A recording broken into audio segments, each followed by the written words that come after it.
Hello and good day. My name is Ross Logan, and I'm the Director of Support with IdentyTech Solutions. Today, I'll be walking you through the installation and configuration of the IdentyTech Reader integration driver for CCURE 9000. This video was designed to be accompanied by the driver manual, which comes with the driver installation package.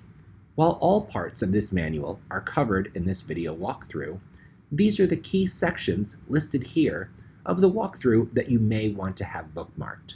We will start with Section 4 of the manual, registering for an account with IdentyTech Solutions. So for the first part of this, the registration, you can actually complete this on any computer you have access to that has access to the internet. So to start, we'll open up a web browser and we're going to go to www.identitech.com/CCURE-registration. What we're really looking for on this page from you is just to find out a little bit more about who your company is, who is going to be installing the driver for you, who is your integration company, and some information about the IdentyTech readers that you've purchased. We'll also want to know a bit of information about what version of CCURE are you using. Are you using standalone or enterprise? If you're using enterprise, how many SaaSes do you plan on installing this on? That kind of information.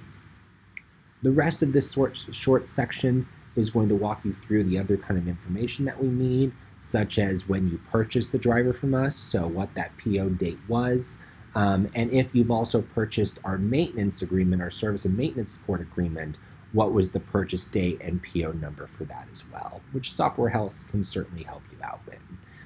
So again, listed here, what type of readers are you going to be using? How many users do you plan on enrolling? All important stuff so that when we reach out to you for support, we have a little bit of idea about your background and what types of stuff you're going to be using with us. So again, all information that you can place in here. Once you've put all that in, and again, selected the versions, you'll go ahead and click Submit at the bottom. Once you've done that, it'll go off to our text department, which will then generate an email from us that you'll receive within 24 to 48 hours with a link to our CRM portal where you'll be able to download the driver as well as create your account with us online. So once you've done that and created your account, you'll go to IdentyTechCRM.com. Now in this example, I've already created my login. I've already gone to the link, I've already set my username, it cannot be an email address, I've set my password, and I'm ready to sign in. So I'll type in those details, and then I'm going to click sign in, and it's going to bring me to the place where I have access to my licenses as well as the driver download. So we can see here that this is the Downloads tab. This is where you'll go to download your driver. And once you've done that, you'll have access to the reader integration, and now you can proceed forward with downloading the driver as well. So we're going to go ahead and get started. We've downloaded the driver from the website. We're going to go ahead and open it. Now, of course, before we can actually start the installation, we have to make sure Crossfire has been shut down.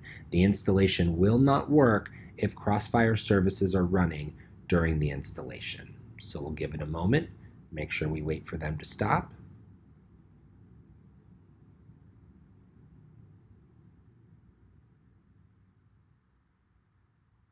Okay, now when the installation launches, you'll need to double check that this pre-configured file path is actually where your Tyco CCURE installation is. So right now I'm doing a check in my File Explorer. Yes, this is where my CCURE is installed, so I can go ahead and proceed forward with that file path. If that's not your file path, change it to what it is so the installation can install correctly. Now here you can choose installation type. You can choose client, server, or you can choose complete, depending on which kind of workstation this is. If it's just going to be a server and doesn't have a workstation attached to it, you can do server only. If it's just a client, you can do client only. That'll be for all the different clients that might connect back to this server. But if you want to be able to use the administration workstation and this is your CCURE server, go ahead and choose complete, and that'll install all the different factors on this server. Now, for the initial installation, you'll have to tell us which SQL server that CCURE is using to install. So make sure you've worked with your SQL administrator to get those login credentials before you start. Once you start installing the driver, we'll walk you through our prerequisite setup. Once I'll click next here at the box, and I'll show you that there are two prerequisites for installation. One is the .NET framework, and the other is our Lumidigm device service packages. As you can see, the .NET framework is unchecked, which means our installer has already detected it on your system. So you'll only need to install the Lumidigm drivers package. Now, there are two other programs that come with our driver. One is the Tyco enrollment service, which is used to actually enroll your biometrics in the system. So go ahead and install this. This will need to be installed on every client that you use, but isn't necessary for the servers. The next is our Tyco identification service, which also helps with our driver. And again, this is only installed actually on the server. It's not needed for all the different client locations that you have. This is just to verify and show you that this is where the service is going to be installed.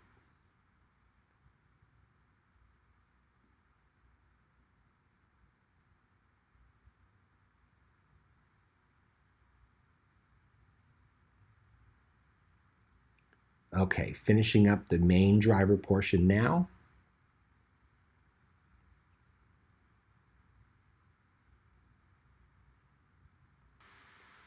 And with that, the Reader integration driver has been successfully installed, and you can click Finish.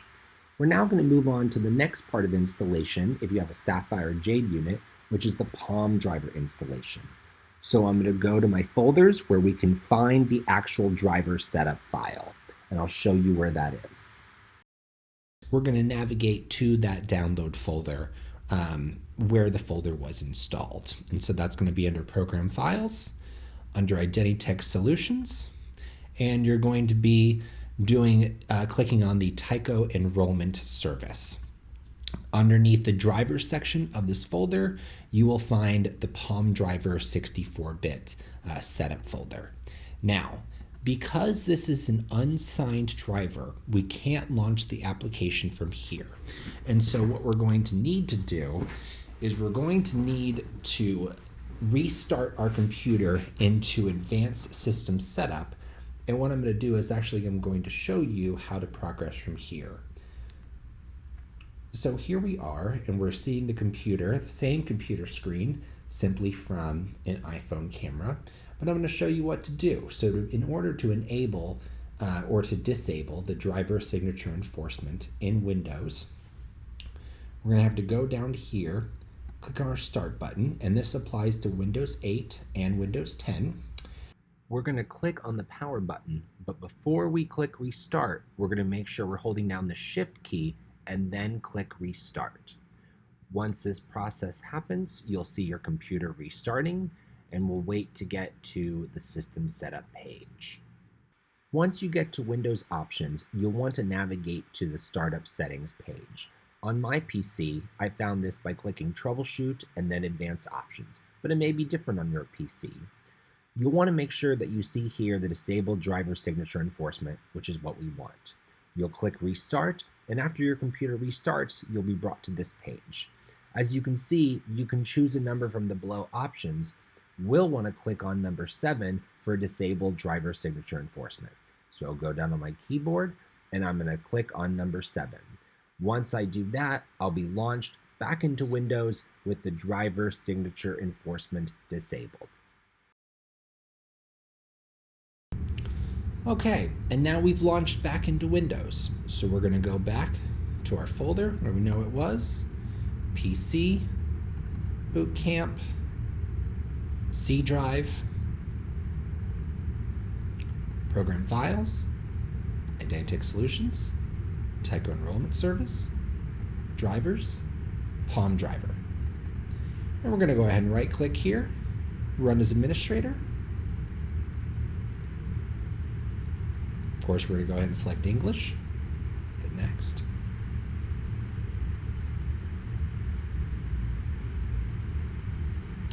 It's going to go ahead and bring up this window to install the Fujitsu Palm Driver. Now this is going to be very, very important. So Windows can't verify the publisher of this driver software. So you have two options. Don't install this driver and install it anyway. We're going to make sure that we install this driver software anyways. And then we're done. We are all set. And so once we're done there, we're going to go ahead and reboot the computer.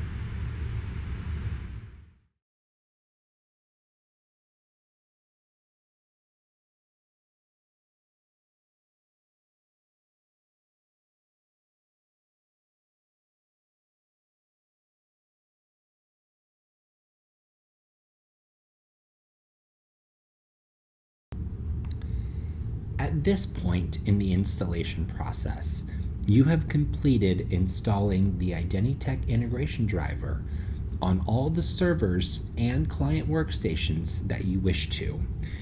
And if you're using any of our Palm Vein terminals and intend on doing local Palm enrollment on your local CCURE administration workstation, by now you will have also installed the Fujitsu Palm driver. Now, assuming all of those are complete, let's go ahead and license the IdentyTech integration driver for use with CCURE. To start, we're going to go back to our CRM portal, the IdentyTech licensing portal, with the account that we set up earlier. So we're going to go back, we'll open up a web browser, and we're going to go back to IdentyTechCRM.com, and we're going to log in. Now, we're going to click on the Licenses tab, because this is where we want to be. Now, as you can see, I've already used up one of my 10 licenses available to me. And I need to go ahead and download, or I need to go ahead and register a new license for this computer. As you can see, I have another CCURE server on a different part of my company, a different CCURE server that I've been using. This isn't a client, this is the actual server. And since my computer is functioning as the server as well, I'm going to need to license this because it's acting as a CCURE server. So let's go ahead and get started. So yes, I can see this is a server. Okay, so to get started, I'm going to click on Generate License. This is going to bring me to the license page where I can fill in my hardware ID. Now, to get my hardware ID, I'm actually going to go to the desktop icon on the desktop called the IdentyTech Reader Configuration Tool. Open that up, and you're going to see that I've actually got some options here. We're going to start with these first three because these are going to be pertinent to us for licensing your CCURE server with use with the IdentyTech driver. So we're going to click on Get Hardware ID, and I'm going to go ahead and click this copy button here, and I'm going to bring it down to the portal. I'm going to type in my hardware ID, paste, CCURE server 2.7,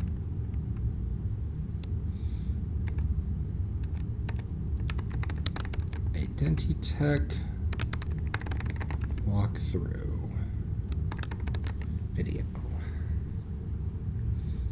Generate license.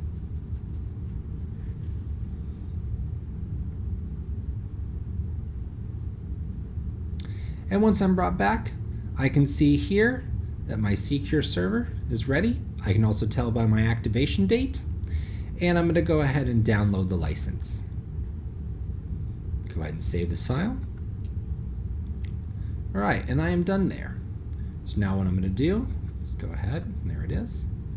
I'm going to click out of this window. I'm going to click Close here, and now I'm ready to click on Configure License. We're going to go ahead and configure license, and I'm going to go over to my downloads tool where it is. and I can see here's my license. Open. License file copied.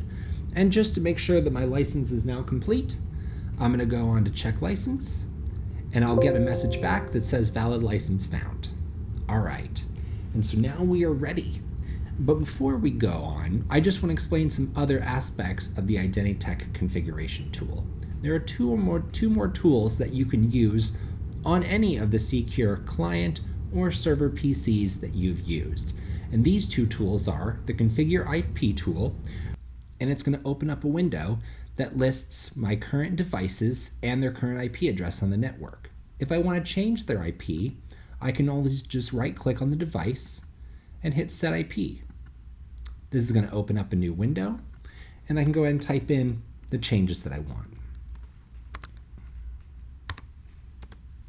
Now, you want to make sure your subnet's correct and your gateway's correct, because we actually don't have an option to default back to the IP through any kind of reset button.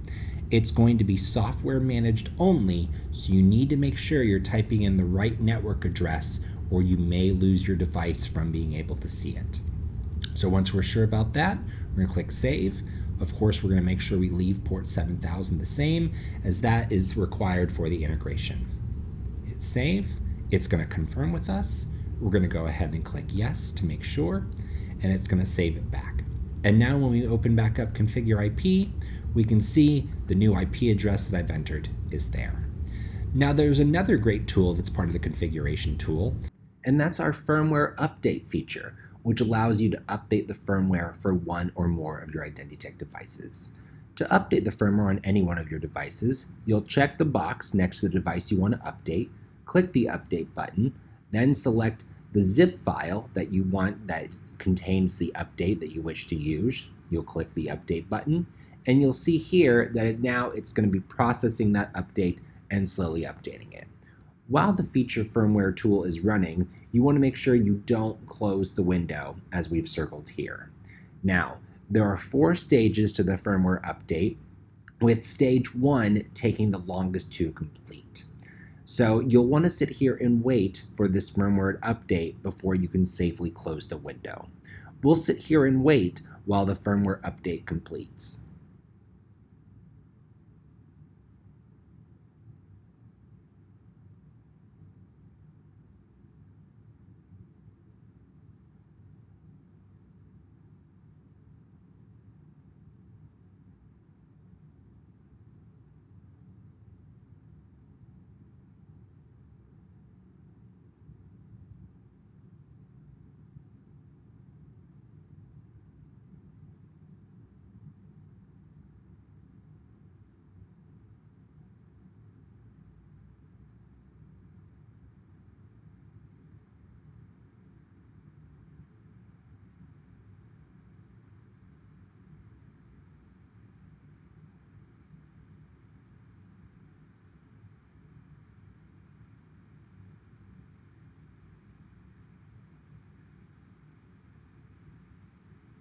Again, this stage 1 of the firmware update process does take the longest. It may seem like the process is stuck, but it's just taking the longest to complete.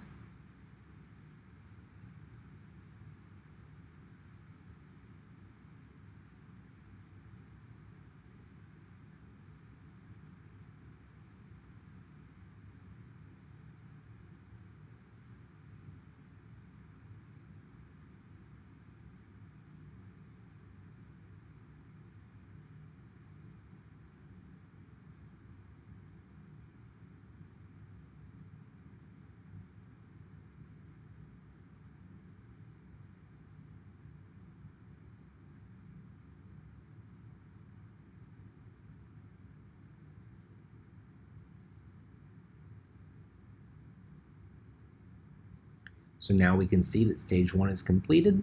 It will continue on to the next couple of stages, 2, 3, and 4. And once it completes stage 4, you'll see in the status that says it's completed. And upon completion, the unit will automatically reboot. Once this is done, you can go ahead and safely close the window.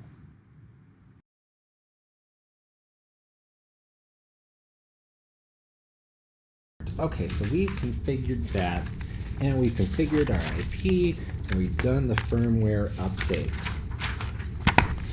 So next, it'll be important that we've set up the required ports. So this is hoping that you've gone ahead and understood that part of the required ports, and that you understand what is needed from these and that they cannot be changed. So if you're ready, we'll go ahead and get started.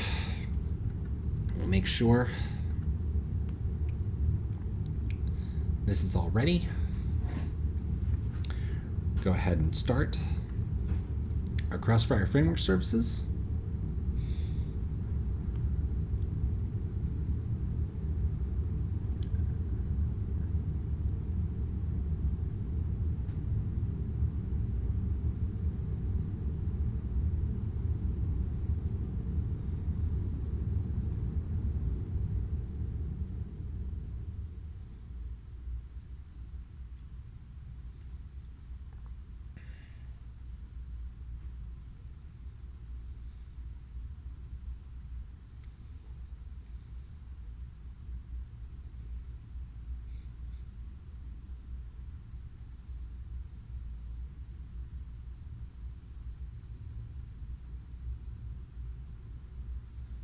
All right, and once we have our Crossfire Framework service running, we're going to navigate over to Server Components.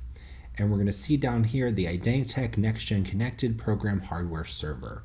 We're going to go ahead and click this and Enabled, and we're going to go ahead and start the hardware. And we'll see in a moment that it is started.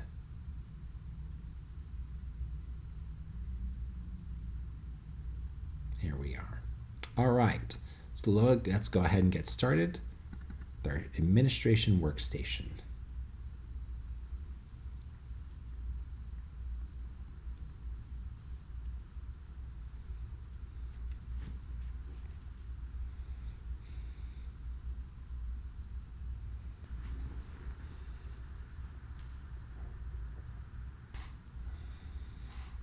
All right, so we're going to go to hardware, and we're going to go ahead and create a new cluster.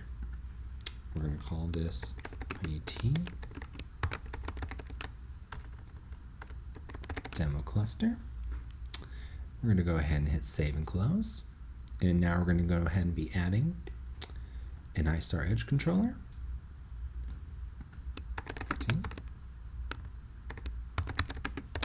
IDC iStar Edge. Enabled. I'm going to go ahead and put in the MAC address of this secondary unit. And that is going to be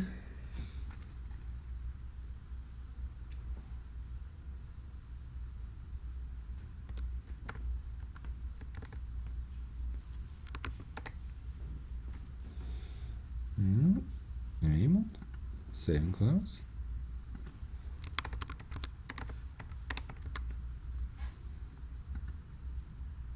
And close.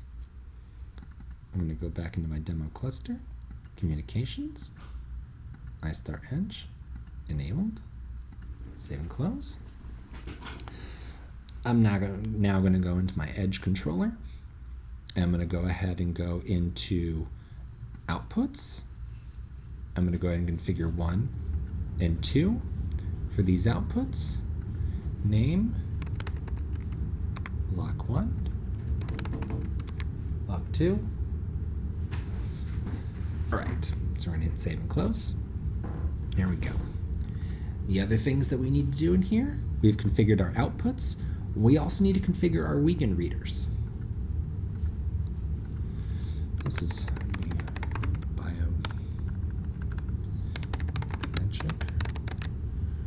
reader 1. Hi. Are you taking the stuff tomorrow to Echo? Yes, that box is for me right there. Okay. Do Yes. you mind stopping by Jade as well? Jade signature? No, Brickle. Brickle, sure.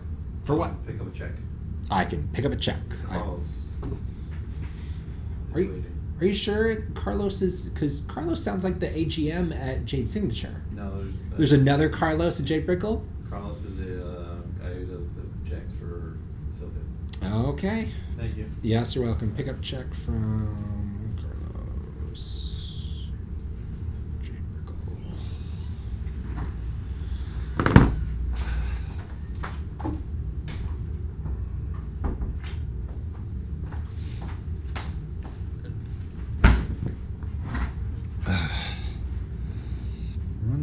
Biometric Reader 2. All right, and we're going to go ahead and save and close. So now we'll have this, like here, and of course we're going to need to add in a new door.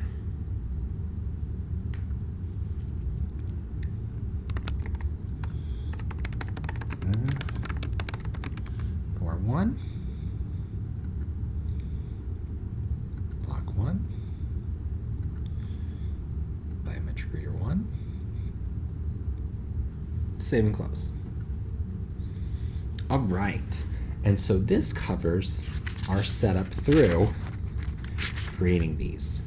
Now that we go ahead and have this, let's go ahead and start doing our setup in personnel configuration. So for this, we're going to go down to our configuration. We're going to go up here to user defined fields, and we're going to click new. All right, now our name, what's actually helpful is let's see if we can pull it up from the manual. So I'm going to come down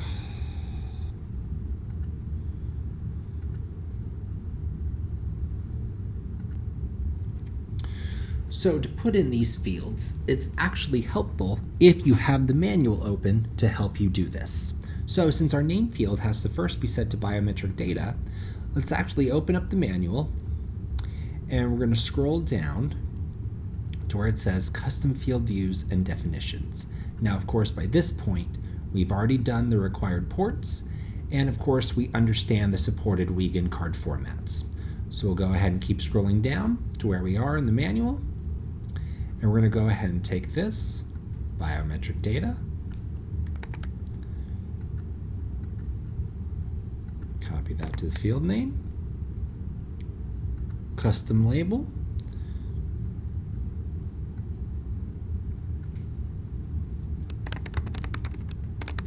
general data, field type is going to be custom, personnel type, personnel, and the custom control is going to be personnel biometric control. Let's go ahead and click save and new for our next one. All right, we're going to scroll on down. Next one needs to be set to biometric right palm data. Move over here, enter that right here. And for our customer label table, we're going to label this right palm. This is going to be a custom. It's going to be personnel again. And we're going to do this find right palm, right palm. There it is. Let's go ahead and do another one. Bring back up my manual, scroll down to the next one, biometric left palm data. Now, while I'm talking about this, it might be helpful to explain that if you're only using fingerprint biometric terminals, or you're only using palm vein biometric terminals, you are only required to set up either the fingerprint custom controls or the palm custom controls. But I'm not going to mention that actually. Custom, and we're going to go over to left palm control. Let's do the next one. Go back down here to my reader. I'm going to scroll on down. Biometric right fingerprint data. Copy. Bring this over here. Paste. Right FP. It's going to be custom. Still personnel. Custom. Left fingerprint control. Sorry. Right fingerprint control. There we go. We're going to go save and new. I'm going to go back down here. And I've got now, where's my left fingerprint data. Copy.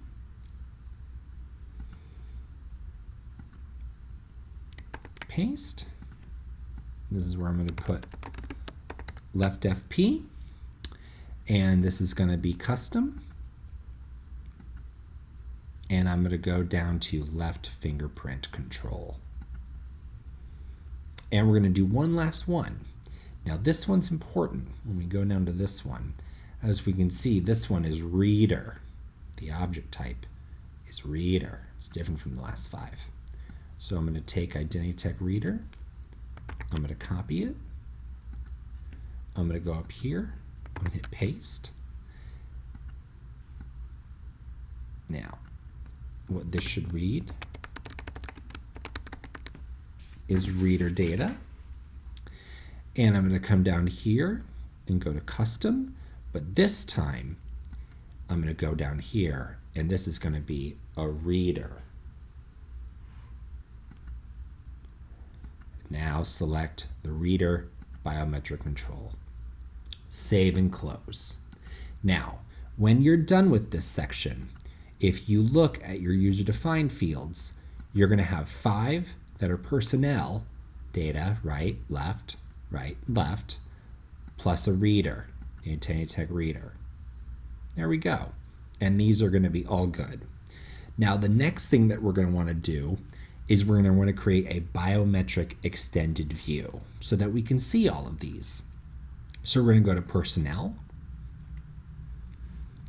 We're going to drop down here to personnel views. We can see our defaults. Let's go ahead and add a new one. We're going to call this one our extended biometric view. And again, the name is custom. You can make it whatever you like. And if you have advanced knowledge of creating custom fields and custom tabs in your personnel view, you can certainly use those methods to make the different configurations appear the way you wanted. But for now, we're going to go ahead with the one listed in the manual. So we're going to want to scroll over here, and we're going to see user-defined fields. We're going to click here. Actually, let's go ahead and expand this. All right, and we can see a whole collection of tabs in here. What I like to do is I like to just drag them all out. Let's drag them all out of the box. For some reason, I just find the box they give me a little bit too limiting. And so I like to move it all out of the box.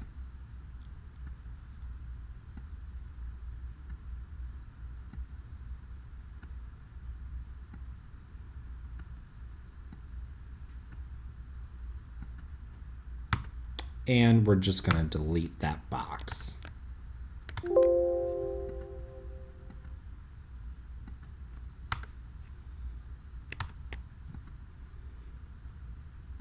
We're going to delete that box. All right. So now we can go ahead and come over here, and we can set up this as we want it to look. Left palm, right palm,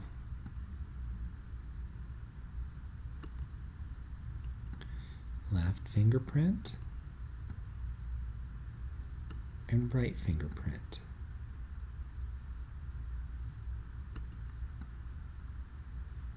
All right, once we have all this here, we're going to click up here, enabled, and we're going to save and close.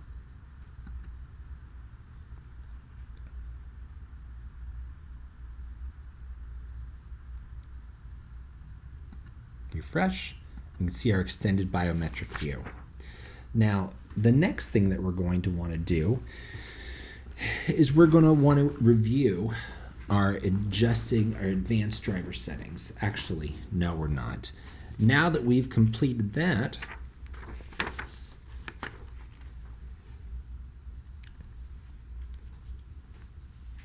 we're going to want to go on. Now, if you have enterprise version, you're going to want to do 3 things. So now it's time to go to our hardware window. And actually, let's just make sure this is still recording. It's still recording. All right, so now it's time to head to our hardware window. And we're going to go ahead and open up our cluster, our edge. We're going to find the readers that we've already set up. Now, because I know I'm going to be using a Wiegand 26-bit fob with this system, I'm going to go ahead and add my card format. And I'm going to go ahead and choose standard Wiegand 26, and I'm going to go to my user-defined fields, and I'm going to see this window pop up. Now, if I've got a device already on the network, I can just click these 3 buttons and it's automatically going to load all the devices that I can see on my network. And I can just click choose. Make sure the device is highlighted and click choose. And everything gets filled in for me. So I'm going to go ahead and click save and close. Okay, so now I've set up that reader as a terminal. Now, in case we want to go through some of the terminal sections, we'll go through those as well. For enterprise setup, a new personnel. All right, this is going to be me. I'm Ross Logan. I'm going to go up to credentials. I'm going to add card access. I know that my facility code is 108. And I think my card number is 4554.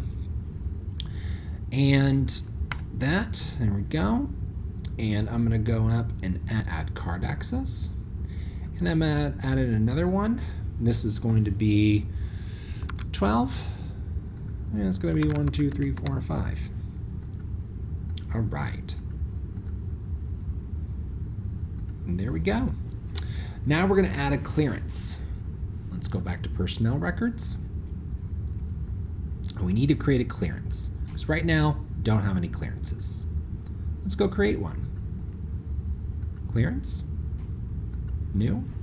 I'm going to call this biometric clearance. And I'm going to want to go ahead and add the specific test door that I've got set up. Always. Save and close. Add biometric clearance. All right. Now we can go through all of these until we get to the user-defined fields, which is blank. And that's because we need to switch this to the extended biometric view. Once we do that, we're going to see this here. Now, I already know because I've said it before, that my Wiegand card format is going to be the standard Wiegand 26-bit. Now, my preferred card to output, my 4554 card, or my 12345 card. In this case, I'm going to choose this one. Now, when I'm doing local enrollment, I'm going to show you exactly how you do local enrollment for both your finger and your palm, showing you a variety of ways that you can enroll.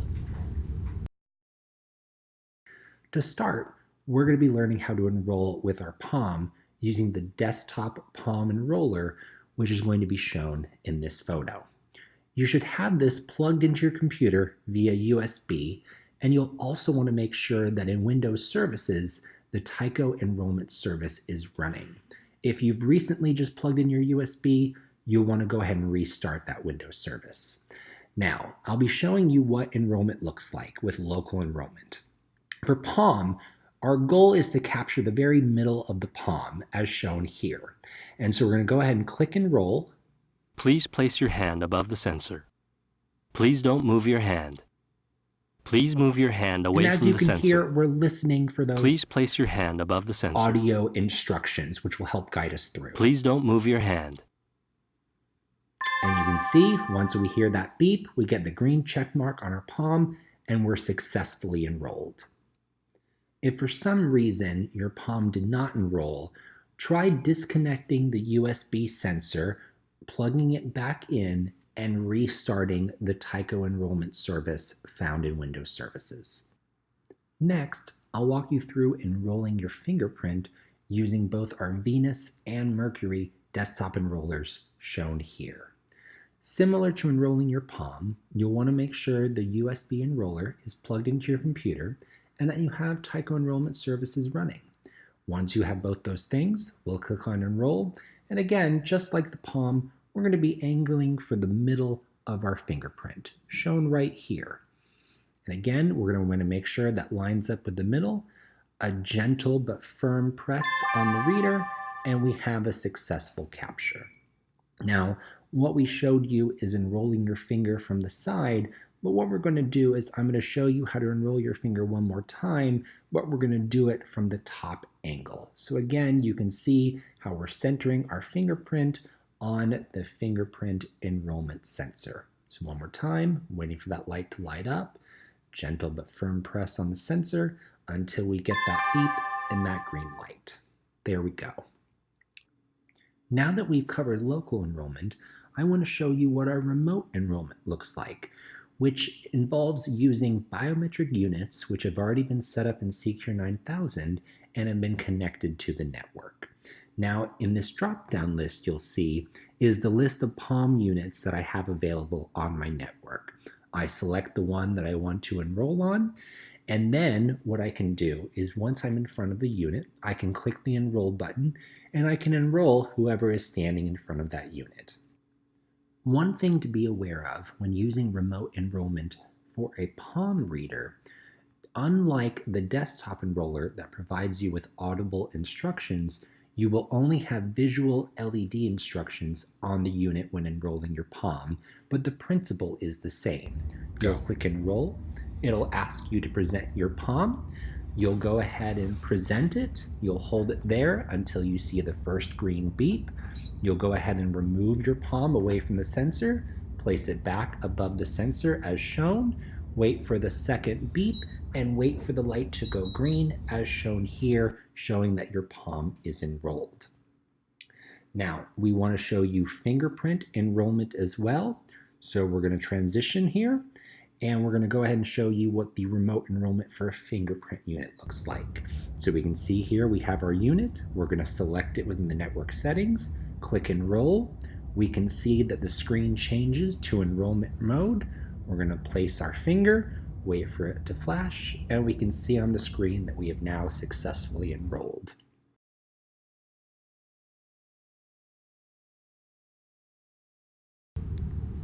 Okay, so now we're at the point where we have enrolled a palm, we've enrolled 2 fingers, we've selected which card that we want to output from the 2 that we have available, the 4554 and the 12345. Both of these could be real or virtual card numbers. They just have to be registered in CCURE so the iStar grants you access to the door you're requesting. And of course, I've made sure I have my proper clearance. I've got my credentials here, and we're going to go ahead and hit save and close. Now we can see that these last 2 on here were successful. These up here, I had actually deleted the door from iStar, and because CCURE no longer saw that this personnel object had a related biometric reader, it did not update to the reader. It failed, and it actually told you, no related readers, check the personnel record, has a valid clearance assigned. But I've cleared that up with this latest save. I've now updated it. It was successfully on the reader. And we're going to go over here, and we're going to see how this works. So again, I've got my iStar Edge on the right. I've got my wall mount here on the left. I'm going to go ahead and place my thumb here. We're going to go ahead and give it a scan. And once it activates, that's weird. The iStar lock should have unlocked. Let's go over to monitoring and see what happened. So it said in monitoring that it was a rejected facility code. Now, as you can see, the biometric reader authenticated it. It said, yes, this is a fingerprint, and yes, we have this fingerprint in this personnel file in our database. But over here, the iStar said, okay, we have a rejected facility code. So let's go back to our profile. Let's see what card number we've used. Ah, I see. Facility code is 108. We're going to have to go back in here, go back to card format, go to our standard Wiegand 26-bit, go to our format fields. Ah, it's not listed here. So we're going to have to go in and add this. 108. We're going to hit save. I'm going to come up here and hit standard save and close. Now that we've updated our card format and it's going to recognize our facility code, we should be able to gain access now. Let's try this again. We're going to come over here to our biometric reader. And we can see we are gained access. And the iStar has now admitted us at the door.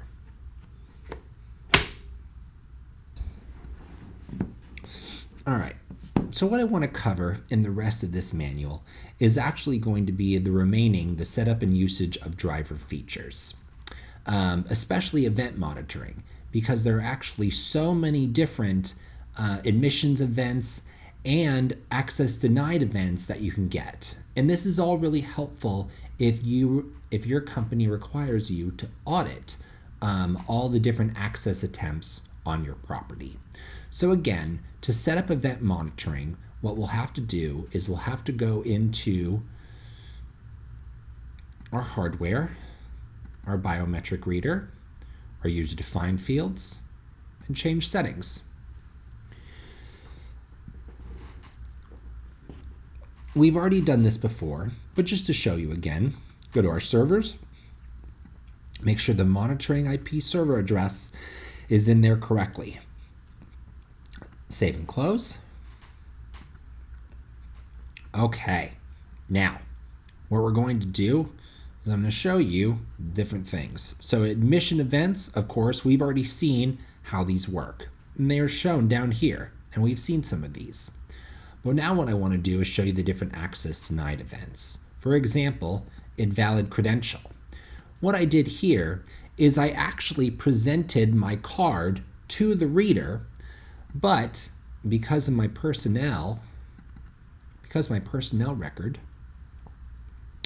is set to biometric only, then it's not going to accept a card if I present it to the device. One thing I'm going to do here so we can get practice with is now I'm going to show you Wiegand card only. I'm going to go ahead and hit save. I'm going to go down here. I'm going to see that these two things were both updated. And now I'm going to try to present my finger and see what happens. On the device, I'm going to get a double beep that A, it doesn't know who I am, but B, it's going to say, actually we do know who this finger is. They presented an invalid credential. It was this person at this particular reader. Okay, so now I'm going to go ahead and present that actual credential to the reader, and we can see that I was admitted. Now, let's try this again. I'm going to go up here, and I'm going to say Wiegand card, let's say, and biometric. That means I have to present both to the reader for it to authenticate me and then send the signal to the iStar. Remember, authentication happens on the reader first, and then your credential gets sent to the iStar for the iStar to unlock the door. So we're going to go ahead and hit save. This information is going to come down here. And now what I'm going to do is I'm going to go ahead and present my finger, but I'm not going to present the card. The biometric unit is asking me where is the card, and it's waiting for me to present it. But when I don't present it and it times out, it's going to tell me that no additional credentials were presented for this person and for that. Now, in this case, I'm going to present my card first, and it's going to ask me for my biometric. Now, in this case, I'm still on the same mode, but this time, my fingerprint was not presented. And again, you're getting these two pieces of information from the Wiegand codes being sent out from our biometric reader to the iStar. But if you set up event monitoring, then you're going to get these two pieces of information. And again, these are just examples, but all of these different pieces will be available to you when you've set up event monitoring. Again, these are examples. You can also get reader input events on here if you use those, and I can tell you where to set up the tampering events and the reader input events. So if we go up here and we're going to go to our hardware, we're going to go to our biometric reader, we're going to pull up change settings, and we can actually see in here, if we go to the reader status portal, that we can make these active. And we can turn our tamper mode on, from standard to erase database, and turn that buzzer on or off. Right now it's just going to be standard. We're going to hit save and close.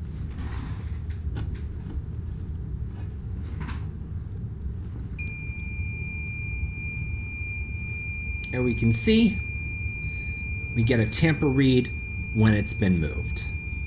So now it's time to go to our hardware window. And actually, let's just make sure this is still recording. It's still recording. All right, so now it's time to head to our hardware window. And we're going to go ahead and open up our cluster, our edge. We're going to find the readers that we've already set up. Now, because I know I'm going to be using a Wiegand 26-bit fob with this system, I'm going to go ahead and add my card format. And I'm going to go ahead and choose standard Wiegand 26. And I'm going to go to my user-defined fields, and I'm going to see this window pop up. Now, if I've got a device already on the network, I can just click these 3 buttons, and it's automatically going to load all the devices that I can see on my network. And I can just click choose. Make sure the device is highlighted, and click choose. And everything gets filled in for me. So I'm going to go ahead and click save and close. Okay, so now I've set up that reader as a terminal. Now, in case we want to go through some of the terminal sections, we'll go through those as well. So we have our user-defined fields. We've saved it. Let's go ahead and click on change settings.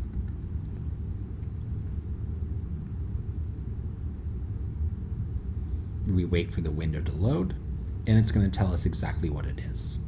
All right, so this is just an overview. It tells us the MAC, IP, subnet gateway, of course the port that's required, and what type of device it is. In this case, it's our IDT wall mount.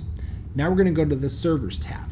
The servers tab allows us to set the IP address of the server for both PC identification and for our event monitoring service. Both of these are covered in section 3.2 in terms of the driver features, and fully covered in setup and overview of these features in section 8 of the manual. This below right here, not used during the integration. Now for our Wiegand tab. These are default settings. They can be left alone. Our output type, there's only one choice for you here since our user ID is not supported by the integration. So it's going to be a Wiegand card output. Now these bottom 2 facility code and card numbers here are going to be interesting, and they're actually user configurable. You can choose which facility code and which card number shoots out. So the way that our biometric integration works with CCURE is once you're authenticated on the biometric terminal, we send one of your card credentials that you choose to the iStar to tell the iStar and the CCURE you're authenticated, you are who you say you are, and we're asking the iStar to then unlock the door for you. Now, because we communicate, our biometric terminals communicate over Wiegand to the iStar, we actually do have the ability to send some custom Wiegand signals, such as custom facility code and custom card number, in the case that a user fails to identify, and in the case where multiple credentials are needed, and the biometric portion is not presented during this authentication. So now you can set these up to be anything. You can have your facility code as 12, and your card number could just be 11111, or you could have facility code being, set up for this, 22222. And what we can then do after that is we're going to hit save and close. We can actually then go over to our personnel, create a new personnel, and it's going to be user fails to identify this credential. We're going to add card access. We're going to give them a facility code of 12.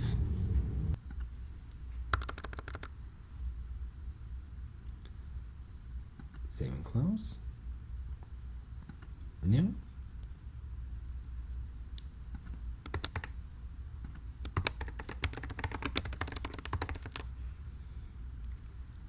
Biometric presented.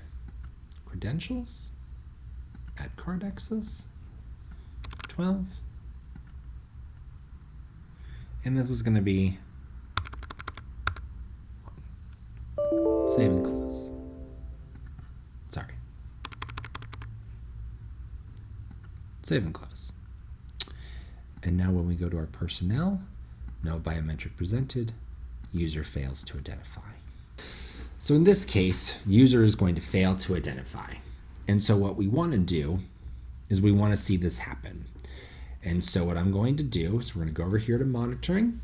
I'm going to put a random finger on here.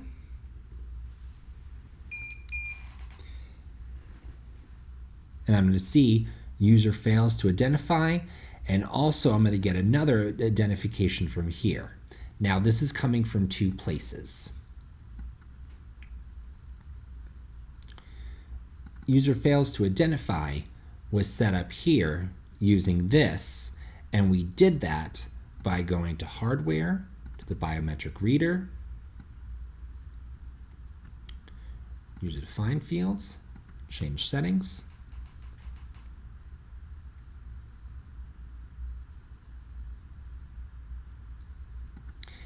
and because we've identified this and this card number, it connects it to this personnel file here, which then will show up here. And that will tell you if someone tries to get in and they weren't identified on the device. Now that's using iStar. We also offer the expanded option for other notifications to be sent to your CCURE server over TCP/IP. And that's where this message comes in. This message, which can be set up in our manual using section 8, actually goes back to the iStar reader. We're going to go back to change settings. And these messages are set up because we've set up the IP of this server under the monitoring IP. Because we've set it up with the monitoring IP and the correct port 7002,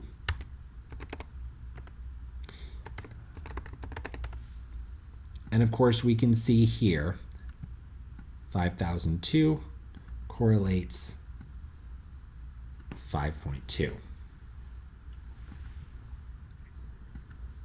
All right, so that covers those two possibilities. Next thing what we're going to do is I'm going to keep taking you through the various system settings.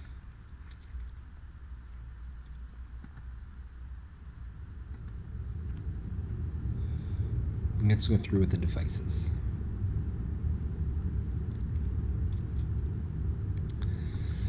Reader status covers the different modes: identification mode, PC identification mode, and these are going to be the two that you're going to primarily use with this integration. Primarily, you're going to keep this on identification mode unless you have over 4,000 different POM templates in your system that you'll use PC identification for. All other services here will use the standard identification mode. Biometric. This allows you to control the various security settings on your device. For our recommendations, we're going to recommend normal. We want high speed. I'm going to want to turn off spoof status. I'm going to want to turn off latency. In general, here's where I can go to set the time. Time set successfully. And of course, if I have any need for RS-45, that's here as well. Now, of course, up here, you do have your file settings. You can click on the firmware version. Of course, we just updated ours to 95.305. That should be the minimum needed for this driver version. So make sure you've got firmware on your device that's at least 12.95.305. And of course, in our managed settings, we can actually get a user count. We can check if a user is present on the device. Right now, if I get a user count, it's going to say the user count is 2. Now that's because I've already got people on the device. So let's go ahead and wipe that device. I'm going to go ahead and delete all users. And come back up here, get a user count. And I'm going to see that it's 0. And that concludes our video walkthrough of our CCURE Reader integration driver. We hope you've enjoyed this walkthrough. And again, thank you for being a customer with IdentyTech Solutions.